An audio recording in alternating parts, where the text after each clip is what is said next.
This is the Marketing Podcast Network. Welcome to Uncorking a Story, the podcast that introduces you to the rich world of storytellers who share their personal journeys, creative processes, and the stories behind their stories, one conversation at a time. I'm your host, Mike Carlin, and I'm thrilled to be part of your writing journey. If you're an aspiring writer, a literary enthusiast, or simply someone who believes in the transformative power of words, you've come to the right place. Every week, we'll pop the cork on the world of successful storytellers and give you a healthy pour of inspiration, insight, and empowerment. My mission is to help writers like you realize your full potential through the transformative and therapeutic power of writing. Whether you're just starting your literary voyage or looking to refine your craft, I'm here to provide you with the knowledge, inspiration, and encouragement you need to embark on your own storytelling adventure. So, are you ready to uncork your story and let your creativity flow? Uncorking a Story is about to begin. Sit back, relax, and let the transformative magic of storytelling whisk you away. Welcome to Uncorking a Story. Well, hey now, and welcome to another exciting episode of Uncorking a Story. I'm your host, Mike Carlin, and I'm thrilled to have you join me on another exciting episode. I want to remind you to please follow Uncorking a Story on all socials, including Instagram, Facebook, YouTube, and Twitter. And you can find us at Uncorking a Story on all of those platforms. And just a quick note on YouTube, that platform has been a great growth vehicle for the show, especially since we've upped the video quality of our episodes. It's also become a very fun way for me to interact with the audience. So please subscribe to our YouTube channel by searching for Uncorking a Story and hitting subscribe. For you audio listeners out there, please subscribe, rate, and review Uncorking a Story wherever you get your podcasts. Today, I'm excited to share with you my conversation with writer and author Robert Norris, who has a new book out called The Good Lord Willing and the Creek Don't Rise, Pentimento Memories of Mom and Me, which is his autobiography, as well as a tribute to his late mother.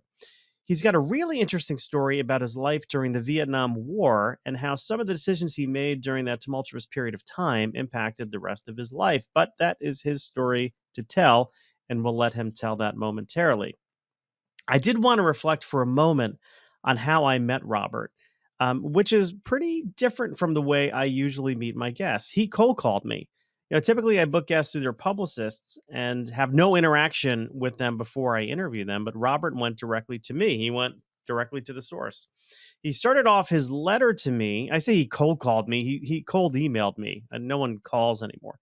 But he started off his letter with a personal introduction, but then showed me that he did his homework by sharing observations, very specific observations he had from by listening to a few past episodes. And he complimented my interviewing style. And I will tell you this, flattery will get you everywhere. He then pitched his appearance, talked about his book, and asked if I'd have him on. So he went to the ask, but he did his homework first. And his story looked interesting enough to me, and I thought we'd have a great conversation. So I extended an invite to him, and we did have a great conversation. But it made me realize something, though, that there's a bigger lesson here. So think about it, for those of you who are, have finished your manuscripts and are querying agents, don't just pitch your manuscript. Do your homework. Show them why you would be a good fit on their roster of agents. Personalize that query letter. Don't send the same form letter to every single agent. Now, they're going to send you the same rejection letter. This is one thing I've learned about agents. They certainly want personalized queries than to see that you did your homework, but they don't personalize the rejections. They all say the same thing. Every single rejection I've gotten from different agencies, and I'm not too proud to admit that I've gotten a few, they all say the same damn thing. But I guess that's the irony. That's the irony of what it is we're doing here, right? So my advice to you is personalize that query. And the same thing works, by the way, in business. If you're a salesperson hunting for new clients, show that you did your homework on that client. If you are interviewing for a job, learn something about the person you're interviewing with, and kind of find a way to sneak that into conversation by showing another person that you've done some homework on them. Kind of shows that you care, and that you were willing to do that means that you might be willing to work very hard for them. So anyway, that is my lesson of today. My goal is always to help you become better writers and authors. And there it is. Do your homework. All right, now let's uncork Robert's story. Robert W. Norris was born and raised in Humboldt County, California, where he played basketball in high school and junior college. In 1969, he entered the Air Force, but subsequently became a conscientious objector to the Vietnam War, and as a result, served time in a military prison for refusing to fight. He joined me on Uncorking a Story to discuss his latest book, The Good Lord Willing and the Creek Don't Rise, Pentimento Memories of Mom and Me, an autobiography and tribute to his mother. Welcome to Uncorking a Story, Robert. Thank you. Thank you very much. I'm glad to be here. I'm happy to have you here, Robert. I'm curious, where does your story as an author begin? Well, actually, I think there are three separate experiences that more or less propelled me along this path. But initially, when I was about 4 or 5 years old, growing up near the redwoods, or actually on the edge of a redwood forest in Northern California, my mother and her mother, my grandmother, just infused me with a love of story and storytelling. They had the gift of gab, and they were great at exaggeration, and they had a wonderful sense of humor. And I remember my grandmother telling me stories of their migration across the United States during the early parts of the Depression, kind of like the Joad family and the Grapes of Wrath, only their path took them from North Dakota to Oregon and Washington, where they eventually settled on the Columbia River in a small town there. And my mother told me a lot of stories about growing up there. And I just loved the way they told their stories. My brother and I were completely captivated by their stories, and they would, every time they tell the same story, they might add a detail that they hadn't before, or stress a certain point. And so we were, our jaws were dropped on the floor, just wondering about these adventures. And then, of course, always for Christmas or birthdays, I was given books to read, adventure stories and Gulliver's Travels and Mark Twain's books and so on. And so I always loved stories. I was always reading from the time I was a little kid. Then if we fast forward to 1970, when I was 19 years old, and I had been facing the draft, of course, when I was 18, and the Vietnam War was raging, I ended up joining the military as a very naive young man, believing what the recruiter told me, that I would be able to play basketball all day long and have adventures around the world and never have to worry about the war. And of course, I bought it all hook, line, and sinker. And as it turned out, I became a guard for B-52 bombers, and was had to go through all the different war training and learning how to use a variety of different weapons. And so I was heavily influenced by the music of the time, and I got involved with a couple of other airmen, GIs on the same base, who were actively involved in the GI movement against the war, and they were producing an off-base underground newspaper. And so I was heavily influenced by the time I spent with them and the discussions we had with them, and talking to a lot of soldiers who were coming back from Vietnam. And Kent State happened in May 1970. That was probably the final straw for me. And my order to go to war came not too long after that. And so I took about a month off. We were allowed 30 days leave before having to report to another base in Texas for more war training before being shipped out to Southeast Asia. And I just knew that I couldn't participate in this any longer. And so I basically had three choices. One was either go to Canada and probably never be able to come back to the States again. Another was to follow the order and go to Vietnam. And then the third was to refuse the order and face probably a court-martial and potentially 5 years in prison. And I chose the third one. Well, and my commanding officer called me into his office and gave me one final chance. He gave me the final order. And when it boiled down to in my court-martial, was that the way I responded to his order was that I never used the word no. I refused in a sort of alternative way, I suppose you could say. I kept repeating the sentence, I don't feel I'm mentally or physically capable of killing another human being. And so about a month later, I had my court martial and I was charged with the military crime of willful disobedience to a direct lawful order. And after a day's deliberation, I was found not guilty of the original charge, but guilty of a lesser military crime of negligent disobedience to a direct lawful order, and was sentenced to 6 months. So that one sentence basically saved 4.5 years of my life. And so that was my introduction at the age of 19 to the power of language. And Sure. so I I served. want to go back to that. Yeah. Yeah, I want to go back to that point in your life, though.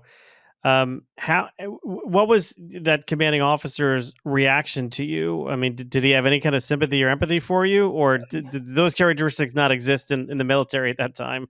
Well, a few were there. I mean, there was a pretty active anti-war movement from within the military at the time, but it was more or less underground, and it didn't really include, I think, a whole lot of officers, mostly among the troops. But I was very fortunate. The lawyer I had was a military lawyer, and he had spent 8 years of schooling getting his degree. And rather than go to Canada and throw away his whole career, he decided that he could do better work from within the military. And so I was his first really big case. And he worked really, really hard on that case. And he's the one that counseled me to don't use the word no. Don't do a direct refusal of going to orders. And there were legal ramifications that I didn't understand at the time, but he was able to twist all the testimony and deliberation, from both sides, the prosecution and the defense, and it worked in my favor. So, yeah, I came across a few people who were anti-war at the time, although my commanding officer, he definitely wanted to make an example of me. Yeah. What was that 6 months like when you were in? Was it like a military prison or? Yeah. The first month I was put into a local base. I was on a base called Beale Air Base near Sacramento, California. And my first month was spent in a very small jail there. And I describe a lot of those experiences in the book itself. And it wasn't so bad, really. There was a regular routine where we would get up in the mornings at 4:30 and have to clean our cells and clean the jail. Then we would be taken to the chow hall with an armed guard. And then during the day, we'd be sent out to different parts on the base to do labor work and cleaning and, nothing really too severe. And then we'd have to be back in the jail by 5 o'clock that night. We'd be taken to the chow hall again. And the days were pretty much that kind of routine, just a lot of labor, a lot of sitting around. On Sundays, we would have a few hours of free time. And if we were lucky, we'd have a visitor or two. I had a couple of strange adventures that, again, are included in detail in the book itself. But after about a month there, I was sent to this rehabilitation program that the Air Force had in the hopes that they would be able to get back all the time and money that they'd spent in training these, quote unquote, criminals who, if their crime was nonviolent, they seem to have potential for maybe being retrained in a different career field and sent back to the Air Force to serve out their good time. But I was pretty adamant at the time. I didn't care if I got a bad discharge or not. And so I didn't really follow their program. I was booted out of the Air Force. That was in Denver, Colorado. And it was more or less like boot camp. We were in these, not in individual cells, but we were in these open bay barracks, and there were maybe 100 soldiers, criminals, I guess, in the barracks themselves. And so we would get up at 4:30 in the morning. There would be a mad rush to get cleaned and shaved and out on the outside on the parade, I don't know, grounds, I guess you could call them, ready to be marched to breakfast. And then we would have to go through a lot of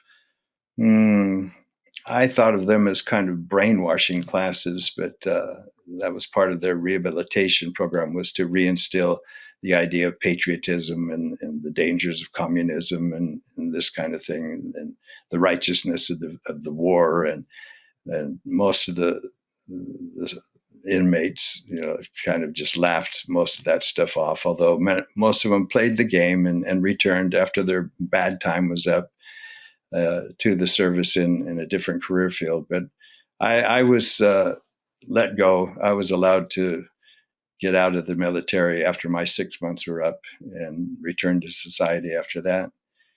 And And did that have a lasting impact on your life after that? I mean, were there things that you couldn't do, oh, sure, professionally, sure. career wise, or socially? Yeah.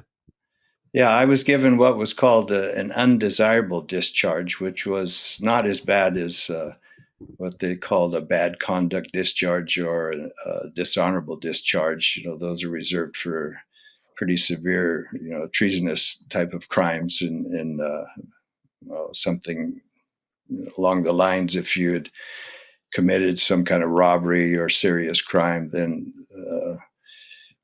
that would have a much worse effect on your life than an undesirable discharge. But yeah, whenever I would go and apply for a job, most of the jobs I applied for were labor type jobs in mills and in factories. On the application form, you always had to sign, a section where or answer the question, have you ever been in the military service? And if so, how long and what kind of discharge did you get? And I always had to put down undesirable discharge. And as soon as the interviewer saw that, they would get into a pretty serious debate about the rights and wrongs of the Vietnam War. And ironically, I was never refused a job because of that. In many cases, we got into heated discussions, but at the end of it, they would more often than not hire me because although they disagreed with my political opinions, they liked my spunk. So I ended up getting a job because of it in a couple of cases. But yeah, psychologically, I suppose I don't know, been influenced a lot by the education, re-education programs that they had in the jail itself, where they pounded into your head that, if you have a bad discharge, you'll never be able to have a successful life on the outside. And so I had a little bit of inferiority complex, and I was too young and uneducated to really be able to, articulate deeply how I thought and felt at the time. And so, yeah, I faced a lot of criticism, particularly from the older generation, my father's generation. My father was a World War II hero who had flown with the invasion of Normandy. And so my actions weren't really well received from his Yeah. cohorts.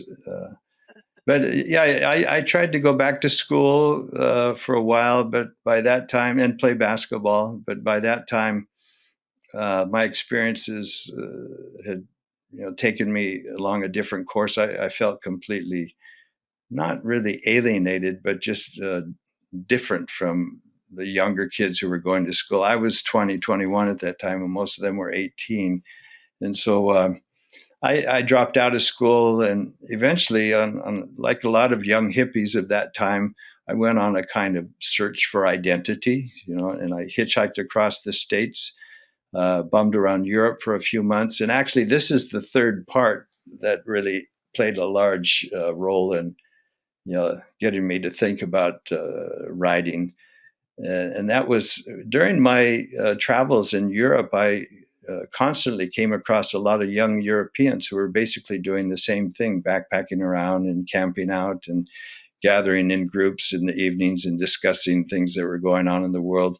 And there were a lot of poets and musicians and artists, and they all seemed to have really fulfilling lives, and they all spoke about 3 or 4 languages, and I felt so envious because I could barely speak my own native language. And so under their influence, and they, sort of helped me, I don't know, map out a kind of itinerary to follow, and where should I go? What should I do? I ended up going to a lot of the major European cities and going to some of the really great museums where I saw all the great works of art that, you know, that played a big influence on me. And so when I finally got back to the States, I now had a purpose. I wanted to express myself too. I wanted to study a foreign language. I wanted to live in a foreign country. And I started writing at that time about all the experiences that I'd had. And it just kind of took off from there. Yeah. Well, what can you share with us about The Good Lord Willing and The Creek Don't Rise? Well, my mother died a couple of years ago, just a few days short of her 95th birthday. And she had had a really strong influence on me. And in a sense, once I grew up, she was more than just my mother. She was my best friend for most of my life. And of all the people who criticized me and sort of, put me down for what I'd done in refusing to fight in the war, she was the one who was always there supporting me. And she was quite a strong woman, an independent woman who had quite an adventurous life herself. And so when she passed away, I was left with all these emails and correspondence, back when we were writing real letters back and forth with the postage stamps and everything. And I'd always sent her letters from every place I'd gone in all my adventures and journeys around the world. And she was always excited to hear the stories of those adventures. And she had quite an interesting life herself.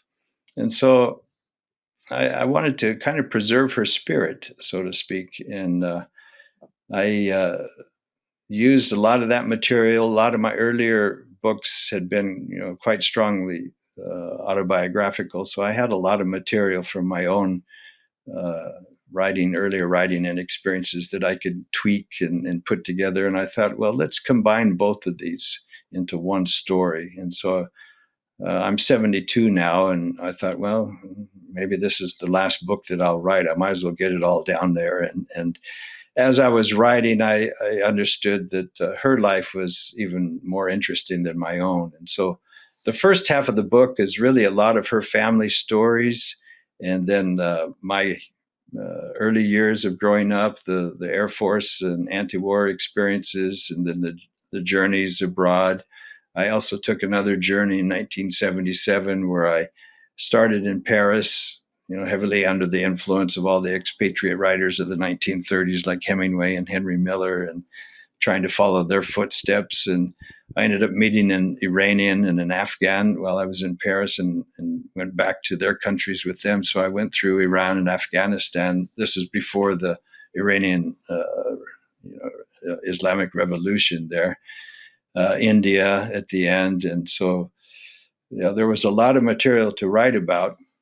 And that was all book one. And then part two, I've now been in Japan for 40 years, if you can believe it. Book two is basically my expatriate experiences in Japan, where I started at the bottom and was teaching in conversation schools, in many cases illegally on a tourist visa, but eventually met my wife, got married, found a sponsor for my visa. Through correspondence, of course, I was able to get a bachelor's and a master's degree, and eventually found a job at a university and taught there for about 25 years. Ended up as the dean of students there for a couple of years and retired as a professor emeritus, and now have a little pension and very happy here. And so book two was, the Japanese experiences. You mentioned, your mother had some experiences. What were some of her experiences that, if any, that you could share? Yeah. Whet the appetite for potential readers. Okay. Well, she got married very young, and she came, of course, from a very tight-knit family, large family. And she was always working in the early 1940s and in her high school years, and always independent, always contributing to her family. I don't know what you would call it, little hidden bank, piggy bank, to help the family survive. But her first marriage didn't really work out, and she ended up divorcing. And this was in the 1950s, late 1950s. And at that time, she was a Catholic. And definitely a scandalous move in the 50s. Yeah. My grandparents, Catholic, were divorced in the late 30s. Oh, And then my grandmother had the nerve to remarry. So that was a. same I thing. know what you're talking about when it comes to scandal. So Yeah, well, she got married again, and she basically got booted out of the Catholic Church, excommunicated, and that had a pretty profound emotional impact on her. But she had always worked part time, but again, in the 1950s and even into the early 1960s, it was very difficult for a woman to be financially independent, and the types of jobs that they could work were pretty limited. But anyway, she in her 40s was bound and determined to get a private pilot's license. And with her part-time jobs working in flower shops and this and that, she was able to pay for her own flight lessons. She got a private pilot's license, and eventually she got a part-time job flying for 2 summers for the Forestry Service in the Lake Tahoe area as a fire spotter. And that was pretty amazing. She took me up in the airplane a couple of times, and that was a special bonding experience. In her early 50s, after her second husband ended up, he had a bad gambling habit and ended up with $1,000 in debt, and so she ended up paying back all those debts just through her own work. And she started taking night classes to learn or to gain a qualification to become a legal secretary. And she started working as a legal secretary in her 50s and continued until she was about 78, and had a nice little pension for herself. She came to Japan, I think, 8 different times. She started learning Japanese in her 60s. And so when she would come here and visit, while I was working, she'd be out on the streets, having adventures and trying to communicate with the local people. And then she would write in her journal everything that had happened. She published some poetry. She was musically inclined. She played the organ. Actually, she played the organ for the Catholic Church for maybe 8 years before she was excommunicated on the Sunday sermons. And then we took a trip together when she was about 77. Her father was Irish, and so he had always wanted to go back to Ireland, but he never could, just never had the money or the time. And he died when he was probably around 60 or so. But she also had that same dream. And so we were able to actualize that dream. And we took a 3-week journey to Ireland around 2003, I think it was. And we ended up meeting some distant cousins and finding some graves from some distant relatives. And that was a wonderful, magical time for her. And so she was quite adventurous, quite strong, independent, wonderful woman. yeah, it's sort of can put thought into action. That's pretty amazing. I'm curious. So you mentioned she learned how to fly. How much did her becoming a pilot influence your choosing to join the Air Force when it came time for you to join the military service during the draft era? None at all. That my choice of choosing the Air Force was basically, facing the draft. The immediate worry was being drafted and sent directly to the front lines in Vietnam. And so what seemed to be a viable alternative at the time was either joining the Navy or the Air Force. And that was a 4-year commitment, but the odds of being sent directly to the front lines in Vietnam were somewhat reduced compared to being in the Army or the Marines. And it was really my gullibility and my naivety that led me into the Air Force. When the recruiter said I'd be able to play basketball, I said, "Where's the contract? Where do I sign?" That was the main reason. And looking back on it now, I can't believe how foolish I was. But you make decisions and you have to live with them. Well, I always say, you should never make big decisions about your life when you're 17 or 18 years old. It's a, Yeah. it's a, words of advice, kids. Don't make big decisions about your life when you're 18. Yeah. I always like to wrap up with some pop culture questions, but we can go back in time here because you mentioned how music was a big part of your life and how music influenced your life back in the 70s. What were you into? Who were you listening to back in those days? Bob Dylan, of course, and the Doors. I love the Doors. I love their lyrics. A song comes to my mind that's followed me all through my life. People are strange. That was one of the songs that I really loved. Probably the most influential group on me at that time was Crosby, Stills, and Nash. And the timing was perfect. I mean, they had all played in different groups before they joined together, Sure. and later with Neil Young. But their first live appearance was at Woodstock. And actually, I was in the Air Force, and I saw the documentary Woodstock at an Air Force theater. And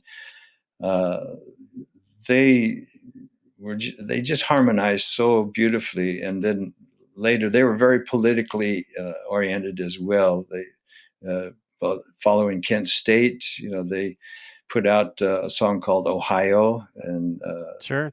that had a major influence on the whole nation.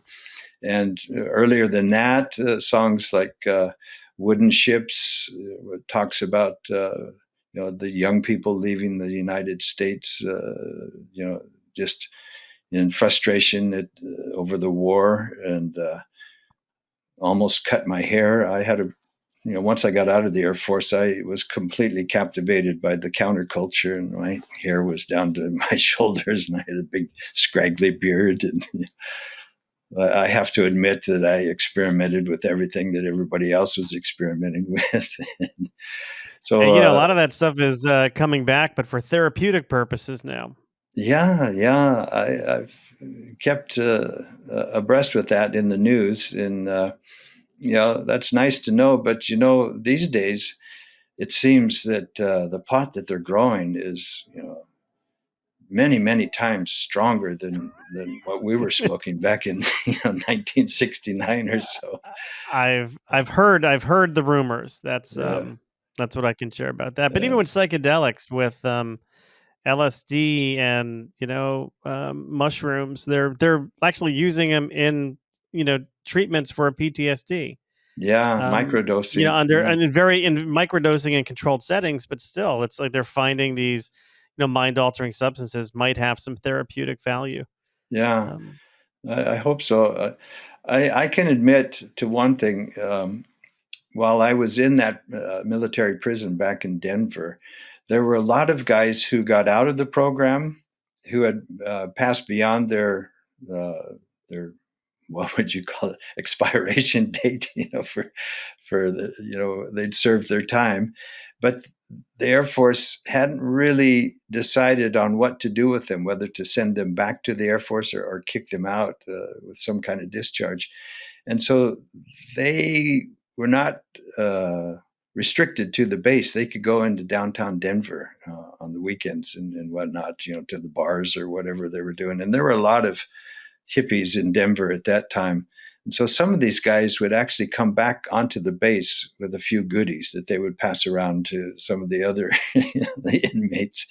And I had my first acid experience while I was in prison, and it had a really profound effect on me. I didn't freak out or anything. It just sort of brought to the fore how insane the whole situation was. It brought back my sense of humor. And I remember just having a big grin on my face the whole time, and then going outside and seeing the most beautiful sunrise or sunset, I should say, that I'd seen in my life. And it was a very, very positive experience. And it turned my attitude around. And I felt that everything was as it was supposed to be. And it has surprising, positive effect on me. Yeah. All So right. that's Robert, my, as we wrap. Yeah, go ahead. Yeah. No. I was going to say, as we wrap up here, I imagine there might be some people listening who want to know where they could buy the book or connect with you. Do you have any advice for them on how to do either of those things? Oh, it's everywhere. Of course, Amazon, but any of the online bookstores. If you go to like a local independent bookstore, if you give them the title or the author's name or the ISBN number, then it can be easily ordered from Ingham Sparks, which is the biggest distributor of books in the world. I would recommend going to bookshop.org if you want to support, local independent bookstores rather than the corporate titans. There's a lot of people who are sort of anti-Amazon around the world these days. So it's available just about any place that you want. You can find it in both paperback and in electronic form, ebook form. Or just go to my homepage, which is robertwnorris.com, and the information is there as well. Now, Robert, do you do any kind of social media? Can we share any handles with people, or are you off for the socials, as the kids say? Not too much. I have a Facebook page, but it's not very well developed.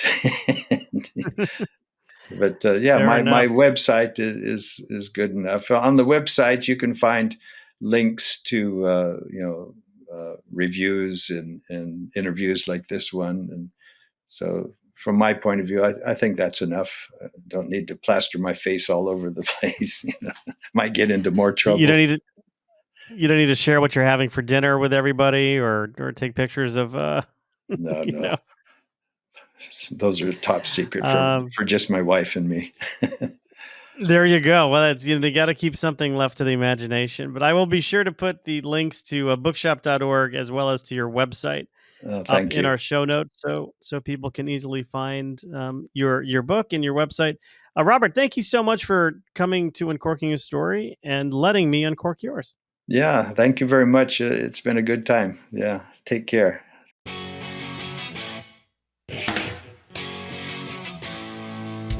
Thanks for listening to Uncorking a Story. If you'd like more information about today's guest or to find out more about Mike, go to uncorkingastory.com. If you enjoyed the show, please subscribe, rate, and review us at Apple Podcasts, Spotify, or wherever you get your podcasts. Tune in every week to hear Mike Carlin uncork a new story.